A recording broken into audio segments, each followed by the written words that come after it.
Hey everybody, this is Freddy Rodriguez. Hey, I'm Wilmer Valderrama. Welcome to Dos Amigos. Yes. We're back. We're back, episode 2, baby. Samara That's how Bay. fascinating she is. Samara. It required a second Samara. episode. Samara. She's a Samara. dialect coach. She's a dialect coach. Samara. Samara. See, vowels. Samara. Yes. Mira, So what we're talking about, Samara. Samara is a very, very gifted dialect coach. Yes. Someone that really helped me in the earlier years, well, actually mid years of my career. We were talking about the way you help leaders and actors convey story. And in the same subject, the simplistic version that I tell myself is the more prepared I am, Yeah.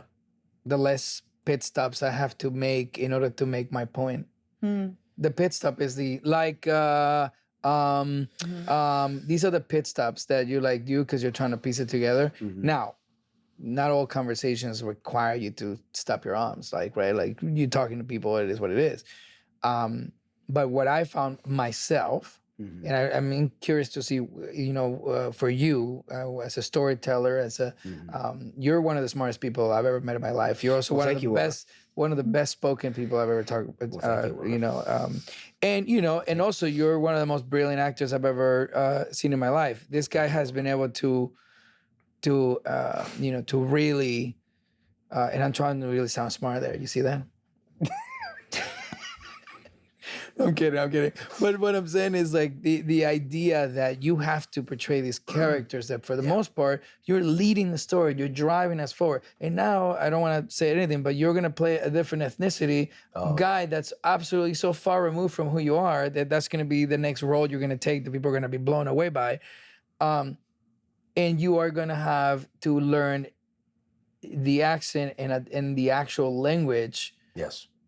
To a place in the world that you've probably never been. Maybe you have been, through the years, but you've never lived there to understand why those dialects and why where they come from. So for me, the thing that I realized, the more I understood, I used to say and so much more back in the day when I was trying to fit into so many smart conversations, because I knew I had an opinion about the thing that was being said, but I've never communicated with those rooms before. So I thought I had to really take my time in putting these sentences together. So for example, I had to search my words more often than I could if I was just kind of flowing. The more confidence I became in what I exposed myself to, the easier it was to take those things out, right? The other thing is you're talking about a new subject, but I love, for you, Freddy, what has it, does this relate to you? Does it trigger any emotion or memories or anything? Sure, yeah. I'm from Chicago, right? And my first movie, I had to have a dialect coach because my Chicago accent, which you can probably still hear, I'm told it's still there. So I was 19 years old. I was on the set of a pretty big movie, and it was my first movie. What was the movie? It was called The Walk in the Clouds, and it took place in the 1930s. And here I was, this Chicago urban street kid, all of a sudden thrusted into this movie with Anthony Quinn and Keanu Reeves and Giancarlo Giannini, and I had to sound like a kid who went to Stanford in the 1930s. And it was incredibly difficult, and I had a dialect coach for 3 months while I was on that set who was doing everything you just said. Who I'd do a take, and they would come and whisper in my ear. And here I was. It was the first time I was ever in front of cameras like that or around big actors like that. So it was really, I don't want to say it was difficult, but it was a lot to process as a 19-year-old kid. And so I've had dialect coaches. That wasn't the first time. My accent has always been really difficult to overcome. I never knew that about you. Yeah.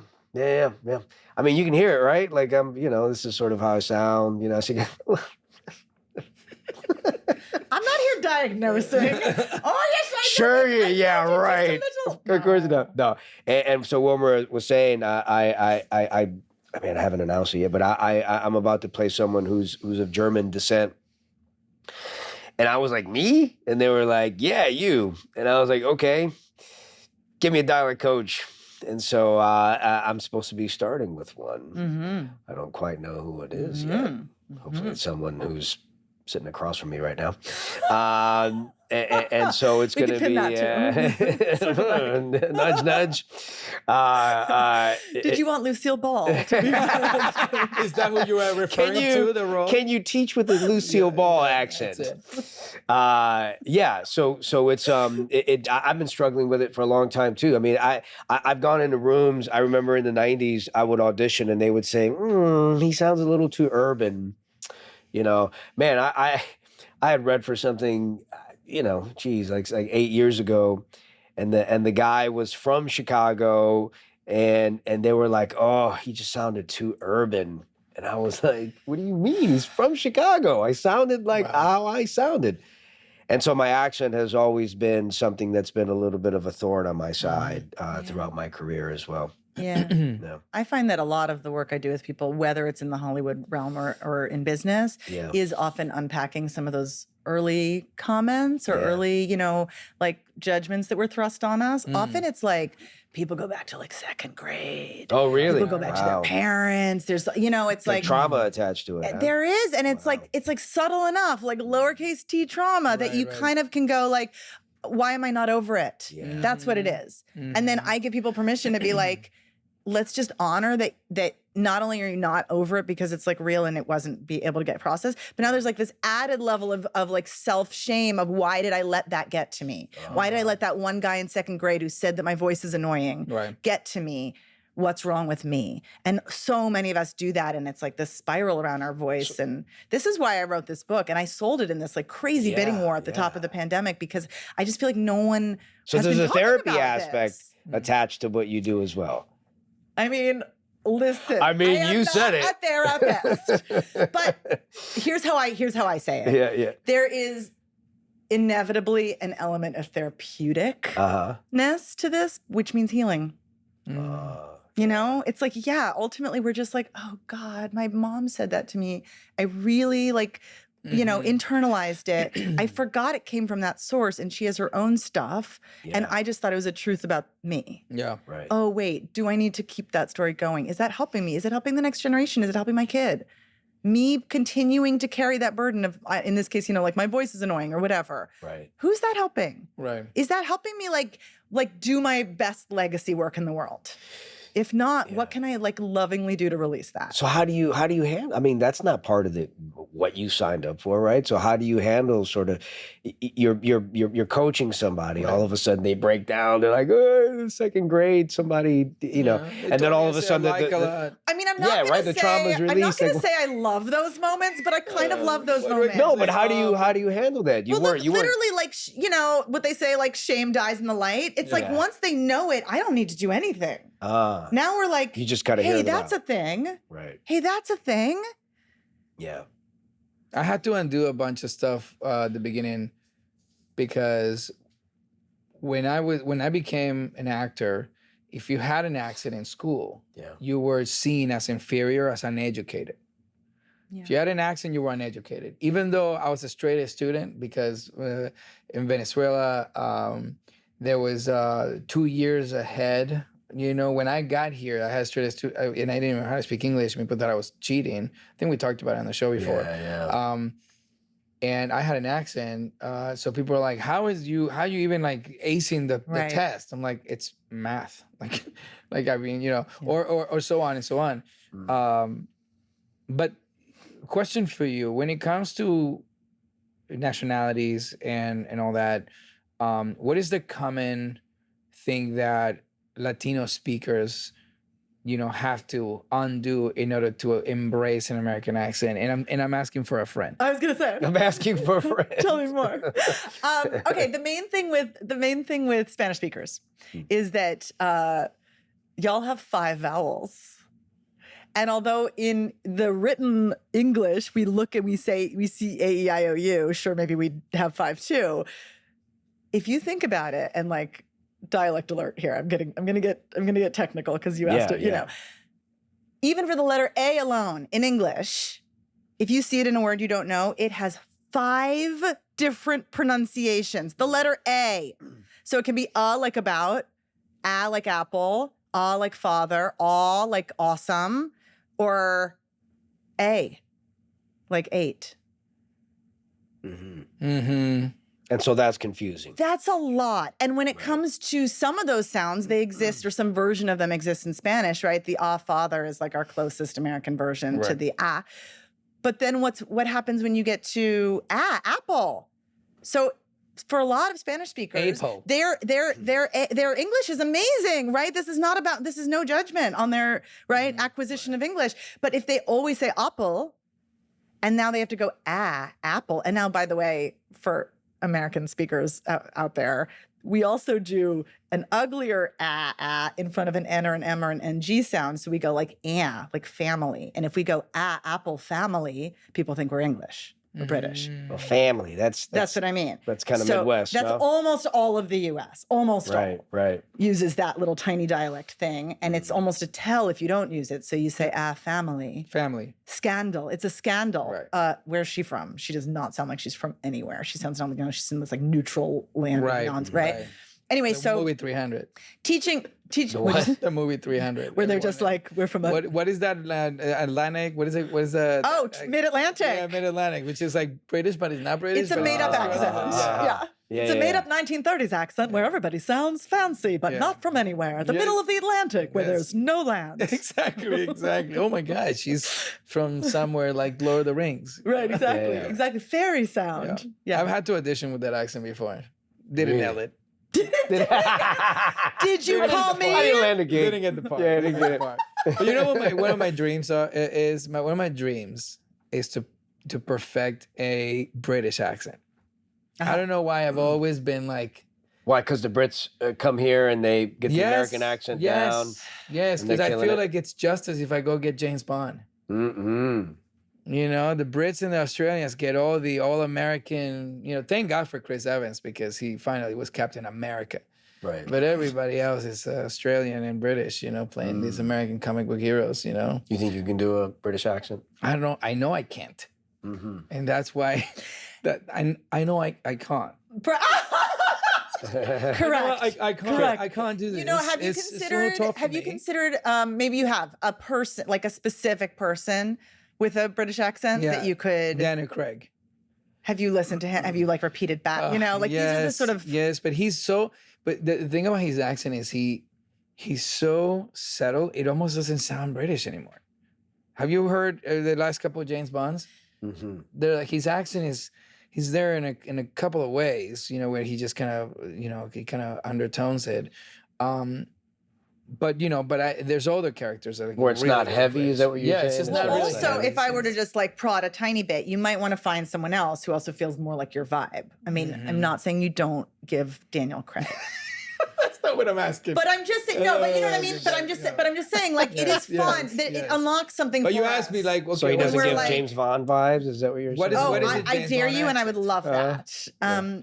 What is the James Bond accent? I mean, Pierce Brosnan, who I've coached, is Irish, and he went for like a straight British sound, right? It's not like he just brought his natural accent. But on he's set. from there, so he grew up with all those influences around him, right? So it's like the British grows up with all Hollywood movies, Right. so therefore they understand, and many American- of them use dialect coaches. Well, for sure. But I will also say that they grew up watching these movies, so they can imitate until then they coach to kind of perfect. Right. I've never had to imitate a British accent because the first half of my life, I was watching everything that had a different accent in English in Spanish. Right.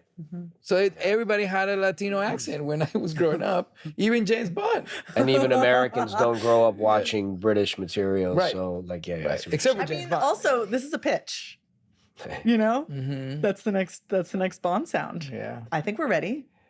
Yeah. for a Latin accent. For a little caramelito bone. Ah, Caramelo bone. a little spice. Who are you? Caramelo bond. Caramelo bond. Caramelo. Caramelo bond. Caramelito bond. Caramelito I think we've bond. really hit on Welcome something to here. Jamaica. This is Caramelito bond. Is By it? the way, who is this? I don't know, but you said it was ready for a new direction. I'm giving a new direction. It's the He's newest got this cartoon. going on. So speaking of British accents, just bringing it back to British accents. So the I-A-E-O-U, theirs, they pronounce those a lot more closer to what a Latino does, right? In a weird way, like A. If that helps you as a bridge, I don't want to take it away. I'm looking for a bridge. But it's more like I'm just saying because they do pronounce the words like over here. You said you have those 5 for the A. Yeah. It seems like they're pretty consistent with their They've got the same. It's just that they don't do that that ugly family. Okay, got it. But yeah, it'd be like family where the apple sound is just pure. But we say can't. We say can't and they say can't. But that's the sound like father. Right. Father, So is that the key to learning that accent? Is learning where the inflections go? Ooh, there's so many parts. Okay, there's so many parts. Yeah. When we're learning English as a first language from another part of the world, so this is Australian and British and Irish and Scottish, South African, it's the most complicated. The most sounds change, consonants and vowels. So, the question is like, what would be some of the main ones that you could focus on? I love what you're saying with can't. This is technically called the ask list. It's literally just a list of words. It's like 3 pages of words that, like the word ask, in American English, we would say apple ask. And in British, they would say father ask. And they don't even know. I mean, I don't want to speak for all British people, but I've talked to, and they don't realize that they say can and can't. Right. They don't hear it. They don't hear it. That's funny. I'm like, is the word castle on the ask list? And they're like, castle? Yeah. What's the ask list? Right. It's like, okay. Right. Oh, that's so interesting. But the main thing is the R's. So this is like way technical, but the R's at the ends of words in English, in American English and in British English are actually vowels. They're not the same R. Our mouth doesn't do the same thing as a beginning R. So like the word red, do the word red. Feel what's happening in your mouth. Red. Right? Like what's happening? There's like a coming together of everything. Red.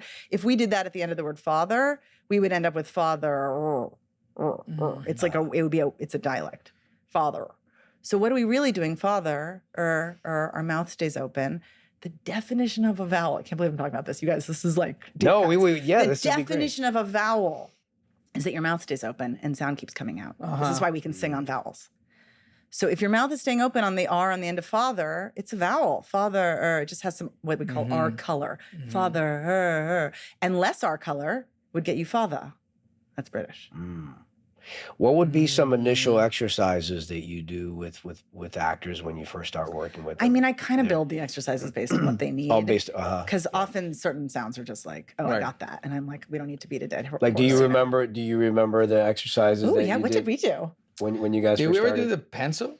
Did you do the pencil? I did the pencil. Yeah. Which is like you put the pencil here and make sure that your mouth is... So what, in between your teeth? It just activates. The main thing that happens is that we're all used to how we sound. Like, right? But we're all used to how we sound. So certain muscles get used and the other muscles are like, no, I'm good. I've never been activated in the last 20 years. And then here we are being like, let's activate those muscles. And so doing a pencil or a cork, like from a, So what does that do if you put a pencil in between your teeth? What's it designed to do? It means you have to just work a little harder. Now I have to like really do it. You're not gonna have the pencil because you're exercising certain muscles.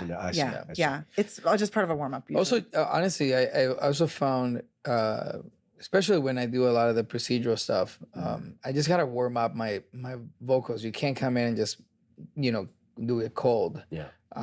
So I. A lot of jaw exercises. Tongue stuff. Yeah. I like to joke that I have a long history of telling movie stars what to do with their tongues. And it's true. Although it's not the whole job. Right. Is that in your book? I think I came up with that during the press tour after the book, and I was next book. That's somebody quote. She tells celebrities what to do with their tongue on the book. Do you find that when actors have to play a Latin character, nobody cares as much because they just like, they have like some weird accent, we'll buy it. Yeah, I don't want to throw under the bus what I was about to say, but yes, I have worked on projects that take place in a very specific place and have been like, hey, but there's like 10 actors who you cast and one's from Spain and one's from Colombia and one's from, Venezuela and one's from Mexico. Shall we try to make them sound the same? If they're speaking English. Yeah. Yeah. And I'm like... Because if they're speaking Spanish, I would hope that an actor does the extra Is it because the perception is that they all sound the same from whoever the producers? Ish is the answer. Yes, correct. Yeah, if you speak Spanish as your first language, when you speak English, you're all going to sound similar, which you don't. Right? No, and I hear from so many, I mean, friends as well as clients who are like offended, who are like light offended, right? Like, of course, if you're seeing something that's like a Cuban show and they didn't put any work into making them sound Cuban, you're like, cool, thanks for putting millions of dollars into that show, but not that part of it. Right. Yeah. No, and by the way, I mean, there was a lot of criticism that Javier Bardem got for playing Desi Arnaz, you know, in the LWC Era Sorkin movie, because you know, there was not that emphasis of like, oh, when I speak English, I'm gonna also have the undertone of a Cuban man, you know. So people just bought it. They're like, he has an accent, so so he sounds like Ricky Ricardo, I guess, you know.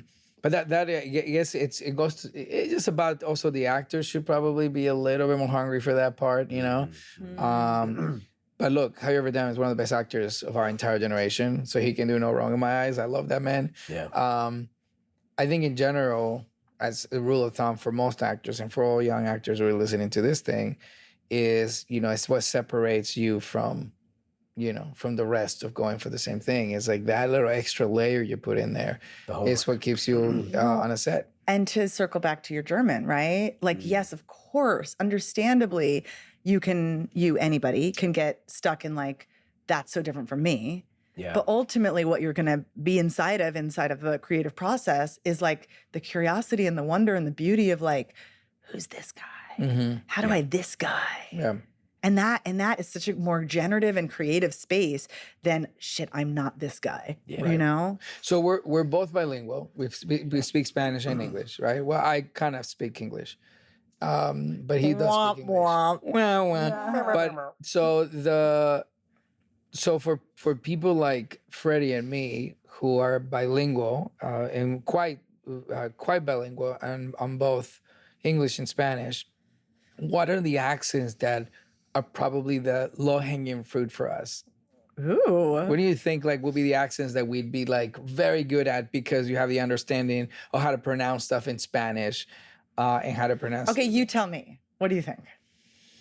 a British accent like James Bond? Is that Low-hanging fruit. as we circle It's back just to that. waiting there for you. I guess other Latin accents. Have you ever had to do anything other than an American accent for a project? a lot, like 4 different Mexican accents. Yeah. Yeah, I've done Like that. Northern, DF, you know. You know that kind Oh, of really? Dominican, Have you gotten very specific about the Mexican? Yeah. How do you por feel about ejemplo, o sea, Italian? si soy alguien que vivo en México, pues yo tengo que hablar de esta manera, güey. O sea, de esta manera tengo que hablar de esta manera, güey. Right? And if you're in Colombia, there's like 3 different Colombian accents, right? Ay, María, pues, hermanito, estamos aquí en la casa, vamos a hablar como colombianos. Yeah. ¿Verdad? See, and you know, I can butcher a Puerto Rican, I can butcher a Dominican, right? I can also like Argentinians, like, mira, boludo, estamos aquí hablando entre nos. And so everybody has like this little thing there. And I'm gifted on all those South American accents because I grew up with them and I grew up imitating them. Right, just like the British grew up imitating all different American accents, the New Yorker accent or the Boston accent, you know, like all those guys kind of. So I knew how to do those. But yeah, the Latin. So if I were to speak in English as one of these nationalities, I could, right? As a Cubano, también. You know, when I speak to Emilio Estefan, after I hang up the phone, I'm speaking Cuban, like, in a really weird way. But that's the thing. But yeah, I don't know. But commonly, you know, for you, The only other one I would add to that, I mean, maybe Portuguese, right? It may, maybe Brazilian or Portuguese, like. Estamos hablando como un brasileño. Aquí. And the other one, although it's like, you know, there's a little bit of a dance over to it, but Italian. Oh yeah, Italian. I think I could probably. And you might have caught this on that list of names that you said earlier, but I got to coach American Crime Story Versace. Oh, yeah. And that's Edgar Ramirez, your countryman. Yeah, I love him. Penelope Cruz, and a little bit of Ricky Martin. Oh my God, 3 completely different places in the Latin world. And none of them Italian. Yeah, right. Yeah, and Ricky's from the island. That's a whole other different sort of rhythm. You know, the Puerto Ricans from the island and the Puerto Ricans from like New York or Chicago. And my experience has been different. And sometimes I'll go to Puerto Rico and I'll listen to people in the island I'll be like, what? You know, I don't know if it's the speed or there's something in the dialect and the rhythm of it that sometimes it. You been in Puerto Rico? In Puerto Rico, yeah. I mean, it's the island where my family's from. There's sometimes I have to kind of slow down and just to listen to they it. really swallow all their words, right? Like It's a different dialect rhythm. Exists in the world in order to make people feel like they have an us, which also means then that there's a them. Yeah. Like there's this amazing quote from a woman I quoted in the book talking about how like put the same group of people on two sides of a mountain range, and within like months they'll start to sound different. Right. Within generations, obviously they'll like have fully entrenched other languages. Like we do this. It's a human thing we do. You talk about the Italian accent for that specific movie. Did you feel that the fact that they spoke Spanish was an advantage for their Italian accents? Or that everyone had a You'd have different to ask challenge? them. You'd have to ask them. Yeah, I think yes, but also like, okay, what's the this is just like fun geeky, but like, what's the biggest difference between Spanish and Italian when speaking in English? There's this, right? There's something about the musicality, and there's also that. I can't say this without sounding like I'm being mean to Italian speakers. I am not. This is just how sounds work. Spanish speakers know how to stop a word on a consonant. Italians have literally never done this in their life. So they will always add a vowel on the end. So often we were like artificially adding in a vowel. Right. So if it was like the word stop, you know, like stopped on a teller or something, it'd be like stop. We need like the little Yeah. right? And so giving them the permission to find like how to have more of a through energy instead of a, you know, stop. I remember reading Marlon Brando when he played Zapata, and he was saying, I wasn't really trying to learn an accent, but I was just trying to learn the rhythm. And so when he did that movie, it was more about the rhythm that made it believable to him. Is there a difference though? Like, I was like, oh, that's an interesting thing to say, you know, like, is there? Well, also once we're doing English as a second language, but we're speaking in English, right? We're not doing language work. That's its own thing. Yeah. But we're speaking in English as somebody who grew up speaking Spanish or, you know, Italian or whatever. There's range. No two people who are in that scenario speak English the same. Because when did you learn it? What was your like interest in learning it? What was your inner resistance? What is your like vibe around how dare I have to speak this language versus I want to soak it all up, right? This is all super personal. Right. Yeah. So that does actually give us freedom also as you know, actors building. Flipping it a little bit on your leadership work, and with those individuals that have to, you know, talk to a whole company or do a keynote speak, or they're just in politics, is an interesting thing to ask for me because we know multiple cultures that are listening to our show, and very different, you know, origins of Latinos as well. When it comes to leadership, being noticed, being listened to with a sense of respect and authority, what advice do you give those who are embarking into like, I want to unlock a different world for me? And that doesn't mean that I'm pretending to be someone else, because it's not that you're changing who you are, how you're talking. You're just tapping into a different form of expression that allows you to really, you know, submerge yourself in a different world. I mean, you get it. That's it. There's so much of the work is like, okay, we'll have in front of us, say, a speech or a panel that we're prepping for or whatever. Like, and that's the deliverable. That's the thing. And we know we're kind of doing the thing. We need the thing to be good by that date. But we also know that we're kind of using that as maybe a Trojan horse to work on the other stuff, which is like, how do I show up? What is this like thing? Like spiritually, right? Like, how does the spirit of me show up in these spaces, regardless of accent, regardless of my old stories of my voice is annoying or fill in the blank, right? What does it take for me to like really, really show up in these spaces? And for each person, it's a little different, obviously, right? It's like, it would not work in any way to be like, here's my framework. You have to do this to do that, right? Like this is not it. This is not it. Although there are universal themes that do come up a lot. Yeah. But ultimately, this is about visibility. This is about what does it feel like to be seen? Yeah. What does it feel like to be seen and also claim how, I mean, I lovingly use the word weird, but it just, how unique we are, who we actually are, what we actually care about, while being seen, and continue to see, continue to make it about who we're talking to and not about us, right? So some of this is practice, some of it is new perspective, right? Like, how do I switch up my approach so that I stop being like, in the moments before I go on, all I'm thinking about is I hope they don't notice that I ... into something like, I can't believe I get to talk about my favorite thing. My goal is that by the end, here's the new thought that they will have, right? Like there's just healthier mindsets. Yeah, what is your intentions before you even speak? Yeah. And then when we talk about accent, it's like, yeah, of course, there is sounds, right? If you've never made a TH sound in your life, like this is a thing we can work on. And maybe the TH, maybe getting the tongue outside of your mouth, which is what has to happen, only a tiny bit, but it has to happen to make a TH happen. Right. Maybe that will unlock a sense of confidence, but maybe that's not it. Or maybe that in concert with. And what's the with? And it's like different for everyone, but the spirit of it is, what if I'm exactly right? What if I am the right person to be on that stage talking the way I talk with a little bit of my own personal mischief? Like the twinkle in my eye because I'm up to something. Right. What made you transition from dialect coaching to public speaking? Like what inspired it? To talk to me about what that journey was. I'll tell you, it was the 2018 midterms, and I was coaching Gal Gadot on Wonder Woman 2. I got to do the US portion in DC before they shot most of it in London. And I had downtime because there was a lot of stunt sequences and she wasn't even like hooked up to a microphone. And so I was like in DC for a month.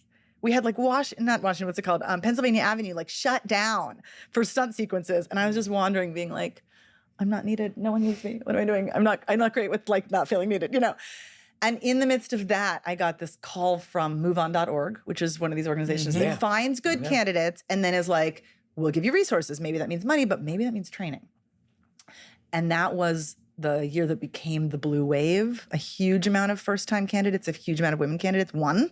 But we didn't know that the summer before. All we knew was that there was a lot of first-time candidates, which is another word for members of the community who were like, oh, God. Here I am. Is it me? Should it be me? Oh, God. But why did you get a call if you're a dialect coach? A friend recommended me. Oh, interesting. But He's like, she'd be good for this. But and I've always been an activist. Like I care about the world a lot. So he knew that. But the call came out of the blue, and they literally were like, "We have no money. This is not. That's not what this is. That's not what this is." But there's all these candidates. Could you do a Zoom call here and there? And I was like, but why did they feel you were qualified to do public speaking if all you had done before that was dialect coaching? They were right. No, absolutely. No. Just sensed it. No. I hear they you. just felt it. It is because I think it's because I was doing activism work and I had been coaching my clients who were doing public speaking. And like, I think my friend, his name is Joel. My friend put it together before I did, and I told him this. He came to one of my book signings, and he fully cried because I was like, "It's that dude." Oh, so he's the one who saw it. There were a lot of touch points. But that moment when I got that call from MoveOn, how easy was that, right? They came to me, and it wasn't like they were like, we're gonna throw you a bunch of first-time candidates for office, and then we assume that you're gonna probably leave your career behind and make a big pivot and then write a best-selling book. They didn't say that, right? They were just like, try this thing, it's free. Maybe you can help. And I was like, sign me up. And then while I was coaching those women, I was like, oh, the whole history of the world of public speaking is so mean. It's so fear-based and it's so mean. You're doing this wrong, you're doing this wrong, you're doing this wrong, you're doing this wrong. You better get this right. Don't fuck it up. Do this with your hands or everyone will laugh at you. Like, right? Like some version of that we've all gotten. And I was like, especially maybe for women, but also especially for people of color, especially for queer folks, especially for English as a second language. Like anybody who feels internally marked as different in how we sound or how we seem, right? I said early on, like we get treated differently based on how we write. This is where I was like, oh, we need a different rule book. For public speaking that is like, the opposite of fear, they say, is love. What is a love-based approach to public speaking? How do we talk about what we care about so the care spreads? How does that change the world? How does that change whose voices get heard? From your perspective, what makes a good leader when it comes to public speaking? Like what is that? What is that trait? What is that? I don't want to call it character trait, but what is that? What is the element? What is the thing that makes a good leader when it comes to public speaking? I feel like we could all answer this in like so many different ways. Sure. But what came to mind instantly when you said that is like a real commitment to showing up human. For it not to feel forced or overact or overdone. And like the vulnerability laced with strength, right? Vulnerability doesn't have to mean weakness, but saying when we don't know something, but saying, you know, like we all know there's a way to say, I don't know, that makes us feel instantly powerless. Oh, I'm tiny. Why should I be here? Versus the I don't know that's just like, that's just such a good question. Let's find out. Right. And this comes from like being in our spine, being in our chest, and really having the compassion for ourselves and for others that makes us be like, I am going to take up the amount of space in the world that is like, that is going to offer humanity and like, you know, humanness. I mean, like our animal body, like the truth of how, oh my God, words, right? I don't know. But like this thing that feels very human, I'm going to take up enough space that everybody else also feels like they're allowed to be human. And then we make rooms better. Right. And I often say to my clients, like, think about the type of leader you wish there was more of in the world, and then just show up that way. Like, do it today. Right. We're not gonna be perfect, but like, do it today. And what do if we you're in the wish that business there was more of? Yeah, and if you're in the business of leadership, I mean, that's one thing you have to really believe to your core that you're standing on that podium for a specific purpose, and you intentionally have to move to actually get to where you're preaching. You earned it. Yeah, you have to earn it, you know. Obviously there's like a bazillion categories that we'd love to talk to you about. I mean, this might be a 2-episode, you know, This is very vast. Yeah, and we didn't even open a little can of worms of like what were my biggest problems when it came to speaking like an American accent. I think for me, I couldn't get out of my own way. That's the moral of the story. Like I think that as soon as I knew that there was a word that I had a problem with, I could flow through the first 3 sentences. And as soon as that word was T minus 5 seconds for me pronouncing it, I started falling apart. And I think it's because I didn't want to let people down around me, as opposed to just like, let me just tell the story. Okay, I need that tool. Okay, let me do that. I'm gonna use it here. Boom. You know, I'm a little more matter of fact now, but you know, back then, you know, I was given roles nobody's ever given me before. Right. You know? So when you talk about leadership, when you talk about community delegation, right? Specifically when it comes to communicating, whether it's change, inspiration, unity, all these things, you know, you have to kind of find those tools that allowed you to unlock these destinations. Do you have any other thoughts or questions? I just think it's great that you pointed out that there was a particular friend who saw something in you that other people also started to see, and how that eventually led you to where you're at now. You know, sometimes life just kind of takes you in different directions, right? And like here you are, and like you're an author now, and you're doing something completely different than what you initially intended to do. And I think that's great. You know, sometimes we all have these talents that it takes other people to see within us. But I think it's wonderful with what you do. I've worked with dialect coaches in the past, and it's helped me so immensely. And I can just imagine what a profound impact you've had on other people, especially like Wilmer, right? Which is one of the reasons why you're here now. So thank you. Yeah. And also a big shout out to your book, Permission to Speak. Permission to Speak. You can get it everywhere. Baby. Did you do it? Buy it now. Also? Did I do the audio of my own book about the voice? I'm so glad you asked. Did you do it in a British accent? I am very, very proud of my audiobook. Yeah. That's good. And I've been told, here's my favorite compliment I've ever received. This is not true, but feels like it. I have been told that I've ruined all other audio. You've ruined. What do you mean? Because yours is so good? Is that why? That was the implication. Because you're like... Well, you know, look, some nonfiction that gets read by the not author, but bless, you know, has this kind of detached vibe. Yeah. I'm going to try to sound serious by saying these sentences in this certain way. Yeah. And I was like, I'm going to, perform. Yeah. Right? But not perform like fakey fake, perform like make come alive. We have the word in the, acting world of lifting, right? We're lifting the words from the page. It's like we're lifting these ideas.